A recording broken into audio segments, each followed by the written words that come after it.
أعوذ بالله السميع العليم من الشيطان الرجيم إن الحمد لله نحمده ونستعينه ونستغفره ونعوذ بالله من شرور أنفسنا ومن سيئات أعمالنا من يهده الله فلا مضل له ومن يضلل فلا هادي له وأشهد أن لا إله إلا الله وحده لا شريك له وأشهد أن محمدا عبده ورسوله وبعد السلام عليكم ورحمة الله وبركاته. Muna yi Allah subhanahu wa ta'ala godiya da kawo mu lokaci da ci gaba da wannan darasi na albarka, darasi na multaka na tullabul ilm. A yau da idan Allah za mu ci gaba da bayani game da al-mutaba'a da mushahada da abin da ya shafi al-itibari. A cikin hadisi za mu ganin cewa idan ka ga hadisi an ce wannan hadisin lahu shawahi ko kuma lahu mutaba, to me ake nufi da mutaba, me ake nufi da mushahada? Mun fahimta, za ka gani wani lokaci an ce lahu shahid, misali hadisi ya zo da lafazi sai kuma a ce hadisi ne da ifi amma yana da shawahid, yana da shahid, kenan da wannan shahid din sai zanto ana iya aiki da shi, bai zanto ingantacce ba amma ana iya aiki da shi. Domin ake yi da wannan mutaba, mun fahimta. Ko kuma kaga wani hadisi an ce hadisi ne da ifi amma tubi'a an mai mutaba ta wani bangare, shi yasa ya zanto hadisi sahihi. Akwai hadisin da ifi ne asalin shi amma sai zanto ta wata hanya sai zanto hadisi ne da ifi ba a karɓa shi, amma ta wata hanya sai samu mutaba'a sai a zanto kama hadisi da ifi idan ya samu ta wata hanya sai zanto hadisin hasan ligairi. Idan hadisi ne asalin shi da ifi, wannan misali imam abi dawud sai rawaito hadisi da isnadi amma isnadin da ifi ne, ɗaya daga cikin sharɗin hadisai da ifi. To sai mu samu kuma na wurin ibn majah ya rawaito wani hadisi shi ma da ifi ne. Mun fahimta, wannan hadisin iri ɗaya ne da na abi dawuda, iri ɗaya ne da na abi dawuda. In ya taho tana iya wa zanto ƙarshen hadisi ya zanto sahabin da ya rawaito shi ibn abbas, hanyar da abi dawuda ya rawaito. Mun fahimta, sai nan kuma hadisin da ibn majah ya rawaito irin hadisin da ne lafazin. Misali mu ɗauki misali innamal a'malu binniyat, abi dawuda ya rawaito hadisi innamal a'malu binniyat. Da muka taho taryan cikin isnadin sai a samu wani rawi yana da illa. Me hukuncin hadisin? Hadisi ne da ifi. Hanyar da Abu Dawud ya rawaito har zuwa Ibn Abbas har zuwa Annabi sallallahu alaihi wasallam an samu daga cikin wanda suka rawaito hadisin yana da rauni ko yana da matsala. Kenan hadisi me hukuncin shi? Da ifi ne. To sai mu duba cikin sunan Abi Dawud da Ibn Majah, shi ma sai mu rawaito hadisin tariyan yace amma hadisin shi ma an samu wani rawi shi ma na da illa, amma kuma da yazo Ibn Abbas ya rawaito hadisin shi ma. Hanyar da Abi Dawud ya rawaito waye sahaban hadisin? Ibn Abbas. Ibn Majah da rawaito hadisin hanyar wurin da aka yi kare Ibn Abbas. Mun fahimta, amma na wurin hadisin ya samu rawi mai rauni, na hadisi ya samu rawi mai rauni. Duka hadisin aka haɗa su hanyoyin, misali hadisan da sahabi da ya rawaito su, kuma hadisin misali innama al-a'malu binniyat. To wannan da ifi ne, wannan da ifi ne, amma malaman da suka rawaito su da kuma ruwatun ba'i ɗaya bane, mun gane wasu ne daban. To wannan hadisin ɗaya sai kama wani sai ya koma asalin hadisi ne da ifi ne amma sai koma hasan. Mun fahimta, amma hasan ɗin wani iri? Ligairi. Mun gane, me yasa shi kaɗai ba aiki da shi, shi kaɗai ba aiki da shi da ifi ne, amma in aka samu wani da wasu malaman, misali mu ƙara misali da a gane, misali Ibn Majah, nan kuma misali Abi Dawud. Nan Ibn Majah ya faɗi malamin shi, shi ma ya faɗi malamin shi, ya faɗi malamin shi har zuwa Ibn Abbas. Mun gane, Abi Dawud ya faɗi malamin shi, ya faɗi malamin shi har zuwa ibn Abbas. Wannan malaman ba su bane nan, malamin ba shi bane, kuma malamin da suka koya mai hadisi ba su bane. Muna gane, amma sahabin da ya rawaito hadisin da sahabi dai rijal ne aka samu bambanci, da malaman da suka koya mai hadisi da ibn Majah wasu malamai ne daban, amma dukkan su sai suka tike dai zuwa ga sunan da ya ji hadisin ga Annabi sallallahu alaihi wasallam. Mun fahimta, nan ma malaman shi daban, amma sai da suka tike duka da suka zo dole suka dawo sahabin da ya ji hadisin ga Annabi sallallahu alaihi wasallam. To nan wurin sai aka samu wannan hadisin rawin da ifi ne, nan ma aka samu wannan rawi da ifi. Mun fahimta, amma duk malaman ba su, shi ma wannan da ifo ba shi bane da wani ne daban. Mun fahimta, to nan asalin wannan hanyar in babu wani ibn Majah bai rawato shi ba sai Abi Dawuda, mai hukuncin hadisi da ifi ne. Mun fahimta, shi ma in Abi Dawuda bai rawato sai ibn Majah, mai hukuncin hadisi da ifi. Ma'ana kenan hadisi da ifi ta wata hanya, sannan kuma hanyar daban shi ma da ifi ne, amma duka asalin hadisi ɗaya ne. Kenan sai zanto hadisi hasan ligairi. Mun gane, bai iya zama da ifi, ba a ce mishi da ifi saboda ya samu an kama mai ta wata hanya. Wannan shi ake ce mai mutaba. Mun gane, shine malam ke cewa huwa an yarwi rawi hadisi, rawi ya rawato hadisi, yusharik fihi gairu, sai wani ya kama mashi ta wata hanya, ya haɗu da shi ta wata hanya, fi ruwaya wurin rawaito hadisi, an shekhihi zuwa ga malamin shi. Kenan mutum ya rawato hadisi, idan ya rawato hadisin sai wani rawi daban ya kama mashi ma ya rawato irin wannan hadisin, amma su haɗu wurin malamin shi. Mun gane wannan ko mu gane ba? Kenan rawi ya rawato hadisi, idan ya rawato hadisin, hadisi daidai ne, amma sai a samu wani shi ma ya rawato wannan hadisin, sai su haɗe ta malami ɗaya. Da ni da kai malami ɗaya koya mun hadisi, amma ni sai na ji koya mun ɗalibai na, kai ma kake koya mun ɗalibanka. To can ƙarshe wanda ya rubuta littafi zai ce malam ya koya shi da shi, wani malam ya koya shi. A ƙarshe in muka haɗu za mu haɗu a wurin malami ɗaya koya mun ni da kai. In muka zo misali za mu gane. Ita kuma shahada fa, nan wurin ka rawato hadisi wani ya rawato, amma sai ku haɗe wurin malami ɗaya, ko a haɗe wurin sahabi ɗaya, ko a haɗe wajen wanda ya rawato hadisin a zanto daga cikin su sun haɗe wurin malami ɗaya, sun koya wurin malami ɗaya. Ita kuma shahada shine ayati hadis bi lafzihi aw ma'anahu an tariqin sahabiyyin akhar. Ita mushahada misali, yanzu mun gane mutaba. Ita mushahada misali ibn Majah da wata hadisi ta sai a zo ibn Abbas a ce innamal a'malu, annabi ya ce innamal a'malu binniyat. Nan kuma Abi Dawuda sai a samu ibn Umar. Mun gane, ibn Abbas isnadin shi zuwa ga ibn Majah, amma shi Dawuda da ya tashi na wajen wani sahabi Abdullahi bin Umar, amma dukkan su kuma hadisi ɗaya. To shi ake ce mushahada. Mun gane, yanzu to sahabin ba ɗaya bane ba, to shi ake ce mushahada. Misali wannan hadisin ya taho taryan sai zo ga ibn Abbas. Ibn Abbas ya ji hadisin ga Annabi sallallahu alaihi wasallam. Shi kuma Abi Dawuda da ya rawaito sai aka same shi Abdullahi bin Umar ne, ba ibn Abbas. Mun gane mutaba. To ga misali za mu yi ganiya sosai. Misali ma ya kawo misalin hadisin ash-shahr 29.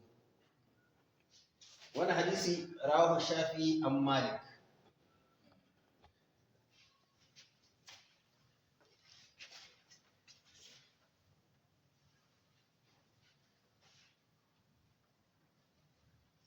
Misali hadisin Imam Shafi'i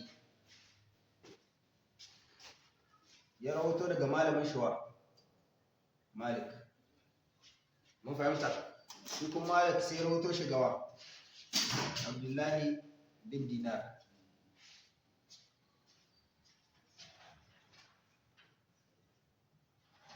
Abdullah bin Dinar ya rawaito ga Abdullah bin Umar.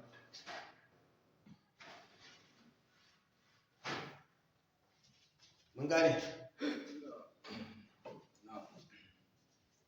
Kenan nan wurin Imam Shafi ya rawaito ga Imam Malik. Imam Malik ya rawaito ga Abdullah bin Dinar. Abdullah bin Dinar ya rawaito ga Abdullah bin Umar.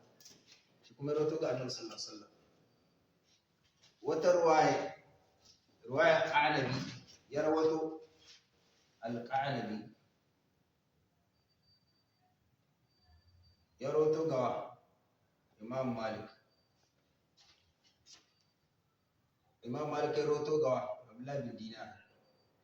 Abdullah bin Dinar ya rawaito ga Abdullah bin Umar. Abdullah bin Dinar nan kuma Abdullah ibn Umar. Yanzu na ruwaya da Shafi'i yayi, ruwaya Shafi'i nan Sahih Bukhari ne. Mun fahimta? Sahih Bukhari ne nan. Kenan duka hadisan sahabi ɗaya rawato su. Mun gane? Amma sun haɗu ruwaya Qanabi da Imam Bukhari da kuma wacce ruwa ta Imam Shafi'i sun haɗu ta malami, wani malami? Nan sun haɗu ta wurin sahabi ɗaya ke. Na biyu ha? Malik. Nan ma Malik. Mun fahimta? Nan ma Abdullah bin Dinar, nan ma Abdullah bin Dinar. Amma ruwaya Qanabi da shi Shafi'i. Qanabi da shi Shafi'i na suka haɗu. Sun haɗa ina? Imam Malik ne. Imam Malik. Shafi'i ya rawaito wajen wa? Malik. Shi ma wanda ya rawaito wajen wa? Wajen Malik. Mun fahimta? Kenan kowane ne sun haɗu wurin malami ne. Shi ne malam ke cewa an yarwar rawi hadisin yusharik fihi gairuhu fi ruwaya an shekhi. Kowane ne ya haɗu da ɗan uwan shi. Dukkan su hadisi ma'anar shi ɗaya da hadisi ɗaya ne. Amma muka duba Sahih Bukhari, wannan ruwaya ta Sahih Bukhari ce. Qanabi Imam Bukhari ya rawaito daga Qanabi ya rawaito ga Malik ya rawaito ga Abdullah bin Dinar haka. Mun fahimta? To nan wurin ruwaya Shafi shi ma ya rawaito ga Malik. Nan Qanabi ya rawaito ga Malik. Kenan nan mutum ya rawaito hadisi ta wata hanya. Dan uwan shi ya rawaito irin wannan hadisin amma sai su haɗu ta malami ɗaya. Mun gane wannan? Ko mun gane ba? Kenan yanzu nan ruwayar Bukhari da wannan ruwayar sun haɗu kowane ne Shafi'i da Qanabi sun haɗu wurin malami ɗaya. Dukkansu Imam Malik ya rawaito hadisin. Dukkan Imam Malik kuma shi wajen waye hadisin gaba ɗaya. Abdullah bin Dinar. Shi Abdullah bin Dinar sai ji hadisin wajen wa? Kenan asalin hadisin duka malaman sun haɗu da Malik shi ne fara yin hadisin. Wajen waye ji shi? Abdullah bin Dinar. Abdullah bin Dinar kuma ya ji ga Abdullah bin Dinar. Shi ake ce mutaba. Wannan malamin ya rawato da isnadin shi daban. Sai a samu wani malami daban shi ma ya rawato wannan hadisin dai. Amma sai su haɗu wurin malami ɗaya. Malami ɗaya shi ya ji hadisin daga tabi kuma ya ji ga sahabi. Wannan shi ake ce mutaba. Mun fahimta? To shi kuma mushahada misalin shi. Imam Muslim akhrajahu Muslim an tariq Abdul Ubaydillah an Nafi an Ibn Umar. Yanzu Abdullah ibn Umar Imam Muslim irin da wannan hadisin da shi karanta shi. Hanyar Muslim ta ina aka zo shi Abdullah ibn Ubaydillah kenan ba Malik. Mun gane. Sannan kuma shi Ubaydillah wajen waye shi wurin Nafi. Kenan ba Abdullah bin Dinar ba. Sannan Abdullah bin Umar sai Nafi sai je wajen wa? Abdullah bin Umar. Har yanzu dai an dawo ina. Sahabin da ya rawaito hadisi. Mun fahimta? Ta nan wurin sahabi suka yi musharaka. Kenan nan wurin ake ce ma nan ma menene? Mutaba'a. Amma mutaba'a wace iri? Kasira ce ba cikakka ba. Kenan kamar yadda muka sani mutaba'a akwai tamma akwai kasira. cikakkiyar mutaba'a shine malami ya haɗu ga malami shi ma wancan ya haɗu ga wannan har zuwa sahabi mun fahimta amma wadda ragagguwa ce misali bata cika ba ba tama ba cikakka ba ce ba a samu malamin ba su haɗu wurin malami sai wurin sahabi kenan duka malaman da suka rawaito hadisin dukansu ba su ba wurin tabi'i da tabi'i Abdullah bin Dinar da Nafi ba mutum ɗaya bane ba kafin tabi'i Ubaidillahi da Abdullah bin Dinar da Malik nan ma amma muka duba da hadisin ɗaya ne mun fahimta da hadisin ɗaya ne to sai kuma a karjar nisa'i sai imamun nisa'i ya rawaito hadisin an tariq ibn Abbas waye rawar hadisin ibn Abbas nan kuma waye rawar hadisin Abdullah bin Umar da sahabi ya canza me za mu kira wannan mushahada ko mun mance saboda muka ce ita mutaba'a sahabi ko malami su daya amma mushahada fa asalin hadisi ne amma a samu sahabbai sun saba kenan na wurin ibn Abbas ya rubuto nan kuma Abdullah bin Umar kenan wannan shine a ce yana da shahid wani sahabin daban ya taba jin magana ko da ma'anar shi ko da lafazi asalin hadisi shi kadai sai a ce mai da'ifi ne amma yana da shahid wani malami wani sahabi daga cikin sahabbai shi ma ya taba jin magana to da haka in aka ce hadisi Abdullah bin Umar da'ifi ne to sai mu ce a mun bincika cikin wata ruwayar Nisa'i shi ma ya rawaito sai muka ga Ibn Abbas ya taba jin magana kina hadisin ba da'ifi ne mun fahimta ko mu ƙara mamata ma'ana hadisi in ya zanto da sahabi shi kadai kuma a zanto cikin isnadin ana iya samun hadisi da ifi wani hadisi ingantacce ne amma misali mushahada ce muke so mu kawo dan mu gane ake ne ita mutaba'a malami da malami su haɗu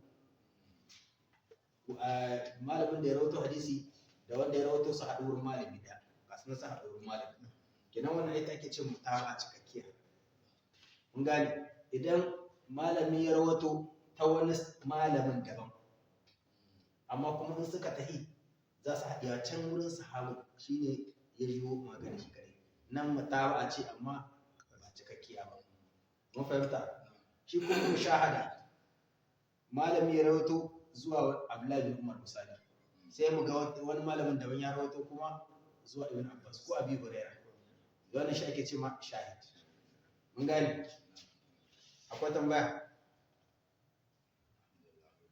an fahimta masha Allah